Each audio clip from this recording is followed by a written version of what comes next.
Hey, so if you're thinking about switching from Google Chrome to Opera One browser, yeah, it's actually pretty simple, and you can keep most of your data too. In this guide, I'll show you how to fully replace Chrome with Opera One step by step in 2026.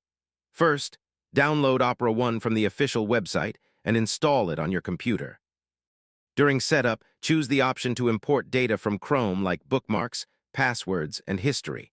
Now set Opera One as your default browser so all links open in it automatically. Sign into Opera One Sync so your bookmarks and settings stay backed up. Reinstall your important Chrome extensions in Opera One since it supports most Chrome extensions. Adjust privacy, ad blocker, and performance settings to match your needs. Once everything is set up, you can stop using Chrome or uninstall it if you want a clean switch. Now start using features like Workspaces, Tab Islands, and built-in AI tools for better productivity. And yeah, that's it. You've successfully replaced Chrome with Opera One and kept everything you need.